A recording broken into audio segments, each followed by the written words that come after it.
इस इंडिया गठबंधन के अंदर कोई दलित जो लीडरशिप है, जो बड़ा दलितों का नेता है, क्यों नहीं है। मायावती जी ने चंद्रशेखर भाई से डर करके, आपने देखा होगा कि 21 तारीख को जब हमारे नेता के ऊपर गोली चली सहारनपुर में, तो जंतर मंतर पे जब उन्होंने आह्वान किया कि हमारे समाज के सम्मान की बात है और हम आपके लिए लड़ाई लड़ रहे हैं, हम देखना चाहते हैं कि हमारे समाज के लोग कितना हमको मानते हैं, लाखों लाख लोग पहुंचे हुए थे। ये बताता है कि हमारा नेता संघर्ष करने वाला है। और इस चंद्रशेखर आजाद ने लखनऊ में योगी आदित्यनाथ ने जब 60,000 ओबीसी और SC ST जो छात्र हैं उनका शिक्षक भर्ती वाला जो आंदोलन चल रहा था, उसमें जब इनकी सीटों की कटौती कर दी गई थी, उनका रिजर्वेशन को ख़त्म कर दिया गया था, चंद्रशेखर आजाद ने उत्तर प्रदेश में लखनऊ में योगी आदित्यनाथ के खिलाफ घेराव का कार्यक्रम किया था, जब ये आकाश आनंद राजनीति में घूमते भी नहीं थे। बहुजन समाज पार्टी के नेता मायावती के जो भतीजा आकाश आनंद है, उन्होंने साफ तौर पे कहा है कि चंद्रशेखर आजाद रावण जो है छोटे मोटे नेता है। इसी मुद्दा पर बात करने के लिए हमारे साथ में अमरज्योति जी है। अमरज्योति जी, आकाश आनंद के बात को कैसे देख रहे हैं? आपके नेता को छोटा मोटा नेता कहा जा रहा है, जबकि उनको गोली तक लग जाता है। हम आकाश आनंद को अपने समाज का, और वो हमसे उम्र में भी छोटे हैं, तो हम उनको अपना छोटा भाई मानते हैं, ठीक है। लेकिन जो उन्होंने चंद्रशेखर जी पे, जो हमारे नेता हैं, उन पर जो बयान दिया है, उस पर हमारा यही कहना है कि जितना आकाश आनंद मोबाइल और टैबलेट और टीवी में समय दिए होंगे, उससे ज़्यादा चंद्रशेखर आज़ाद समाज के लिए, आप सबको पता होगा कि NRC CAA का आंदोलन, देश के मुसलमानों की जब बात हुई तो वो आदमी वहाँ पे सबसे पहले, देश के जब बड़े बड़े नेता जब बोलने से कतरा रहे थे, तो वो आदमी जामा मस्जिद पे पहुँच गया, संविधान की प्रति लेकर के, और बोला कि देश के मुसलमानों के साथ ज्यादती होगी, अगर ये कानून आएगा तो सबसे पहले मैं इसके खिलाफ खड़ा होऊंगा। उस केस में वो आदमी 3 महीने जेल में रहा। आपको नहीं पता होगा तो ये भी जान लीजिए, किसी समाज, जिस समाज से रविदास समाज के एक हमारे बहुजन महापुरुष रविदास जी का जब मंदिर तोड़ा जा रहा था दिल्ली के तुगलकाबाद में, तो हमारे नेता ने, मायावती घर में बंद थी, आपको नहीं पता है तो उस समय की खबरें देखिए आप, मायावती दिल्ली में, लखनऊ में कैद हो गई थी। औकात नहीं थी इनकी कि सड़कों पे आकर के आंदोलन करे रविदास मंदिर को बचाने के लिए, लेकिन लाखों की संख्या में इस देश के बहुजन समाज की युवाओं के साथ, समाज के बुजुर्गों के साथ,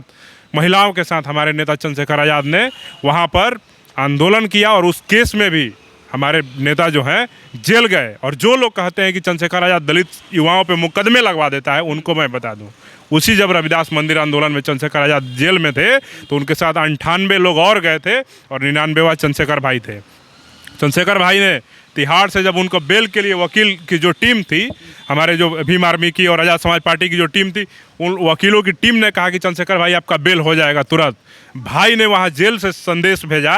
कि मुझे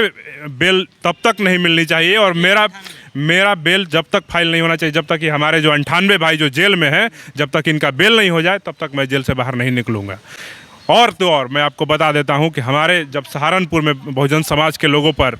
नरसंहार करने का प्रयास किया गया, दंगा भड़का करके उनको मारने के लिए हमारी बहनों को, माताओं के साथ छेड़खानी किया गया, मारपीट किया गया, भाइयों की हाथें काट दी गई तलवार से, तमाम तरह का वहाँ पे मतलब कि दंगा फैलाया गया। वहाँ पे जो मुख्यमंत्री हैं उनकी जाति के गुंडों के द्वारा, असामाजिक तत्वों के द्वारा, उस समय चंद्रशेखर आज़ाद ने दिल्ली के जंतर मंतर पे जो आंदोलन बुलाया था, वो ऐतिहासिक आंदोलन, उसकी फ़ोटोज़ वायरल होती हैं। वैसा एक फ़ोटो इस आकाश आनंद का आप दिखा दीजिए कि जिसने इस समाज के मुद्दे को लेकर के कभी आंदोलन किया हो, दिल्ली में, लखनऊ में या किसी भी। और वहीं मैं चंद्रशेखर आज़ाद की बात करता हूँ कि इस चंद्रशेखर आज़ाद ने लखनऊ में योगी आदित्यनाथ ने जब 60,000 ओबीसी और SC ST जो छात्र हैं उनका शिक्षक भर्ती वाला जो आंदोलन चल रहा था, उसमें जब इनकी सीटों की कटौती कर दी गई थी, उनका रिजर्वेशन को ख़त्म कर दिया गया था, चंद्रशेखर आज़ाद ने उत्तर प्रदेश में लखनऊ में योगी आदित्यनाथ के खिलाफ घेराव का कार्यक्रम किया था, जब ये आकाश आनंद राजनीति में घूमते भी नहीं थे। तो मैं आपको बता देना चाहता हूँ आकाश आनंद क्या है, नहीं है। मायावती जी ने चंद्रशेखर भाई से डर करके, आपने देखा होगा कि 21 तारीख को जब हमारे नेता के ऊपर गोली चली सहारनपुर में, तो जंतर मंतर पे जब उन्होंने आह्वान किया कि हमारे समाज के सम्मान की बात है और हम आपके लिए लड़ाई लड़ रहे हैं, हम देखना चाहते हैं कि हमारे समाज के लोग कितना हमको मानते हैं और वो कितना हमको ये मानते हैं कि हम समाज की सच में लड़ाई लड़ रहे हैं, उनके लिए संघर्ष कर रहे हैं। आपको उस दिन 21 तारीख को आकर के वहाँ पे बताना होगा। 21 जुलाई को उन्होंने बुलाया दिल्ली में, और आप फोटोज़, वीडियोज़ और तमाम खबरें यूट्यूब चैनलों पे, मेन स्ट्रीम की मीडिया तो खबरें दिखा नहीं पाई, लेकिन आप देखे होंगे तो वहाँ पे लाखों लाख लोग पहुँचे हुए थे। ये बताता है कि हमारा नेता संघर्ष करने वाला है। और छोटा मोटा नेता किसी के कहने से क्या हो जाएगा। हमारे महापुरुष ऊंच नीच का भेदभाव की बात कभी करते ही नहीं है, और ये छोटी की बात कर रहे हैं। हमारे महापुरुषों के विचारधारा को ये विरोधी हैं, तब ये छोटी बात कर रहे हैं कि छोटे मोटे लोग हैं। हमारे महापुरुषों ने सबको एक समान देखा है, उन्होंने समता का बात किया है। छोटे मोटे बात करने के लिए अगर आकाश आनंद जी कह रहे हैं तो ये इस जो देश की जनता है, बहुजन समाज के जो लोग हैं, वो आने वाले जो चुनाव हैं उस चुनावों में बता देंगे। और जो जहाँ भी ये जाएंगे आप देख भी रहे होंगे, अगर सोशल मीडिया पे कोई ट्वीट कर रहा है चंद्रशेखर जी के खिलाफ, कोई आकाश आनंद के खिलाफ, तो आप देख लीजिए कि चंद्रशेखर आज़ाद के समर्थन में कितने लोग हैं और कितने लोग उनके समर्थन में कमेंट कर रहे हैं, फोटो पोस्ट कर रहे हैं, वीडियो पोस्ट कर रहे हैं, और आकाश आनंद के खिलाफ कितने लोग पोस्ट कर रहे हैं, इससे स्पष्ट हो जाएगा। होता है अमर ज्योति जी, तो एक बात बताइए कि इंडिया में आप लोगों को एक्सेप्ट क्यों नहीं किया जाता? 26 पार्टी आ जाती है, आप लोगों को क्यों नहीं वहाँ पे आमंत्रित किया जाता है? देखिए, जहाँ तक बात है इंडिया गठबंधन की, अगर आप सच में भाजपा को हराना चाहते हैं, अगर आपकी मंशा है, देश के बड़े नेता हैं राहुल गांधी जी हैं, कांग्रेस के राष्ट्रीय अध्यक्ष मल्लिकार्जुन खड़गे जी हैं,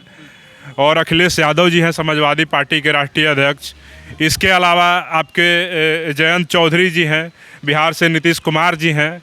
लालू यादव जी हैं, तो इन सब लोग जो गठबंधन बना रहे हैं, इस गठबंधन में हमें कोई एतराज़ नहीं। हम लोग भी मिल करके भाजपा को हराना चाहते हैं, लेकिन हम यही पूछना चाहते हैं कि इस इंडिया गठबंधन के अंदर कोई दलित जो लीडरशिप है, जो बड़ा दलितों का नेता है, क्यों नहीं है? कोई मुसलमान लीडरशिप है, कोई बड़ा मुसलमानों का लीडर है। अगर आप कहते हैं कि MIM अगर भाजपा की बी पार्टी है, भाजपा का एजेंट है, तमाम तरह के अगर ओवैसी साहब के ऊपर आरोप लगाते हैं, तो और भी नेता हैं मुसलमानों के जो कि यहाँ पे मजबूत हैं। पूर्व के जो राज्य हैं वहाँ पे भी मजबूत लोग हैं, AIUDF के राष्ट्रीय अध्यक्ष और तमाम MIM को भी मैं कहता हूँ। तो ऐसे दलों को भी आपको वहाँ पे इंडिया गठबंधन के अंदर समाहित करना होगा और बताना होगा कि आपकी आवाज़ उठाने वाले जो भी लोग हैं वो सारे लोग इस गठबंधन के अंदर आते हैं, और नहीं तो आपका इंडिया गठबंधन हमें नहीं लगता है कि आप सफल हो पाएंगे। 2024 का जो चुनाव है उसमें नरेंद्र मोदी को सत्ता से बेदखल करने में। ये अमर ज्योति है और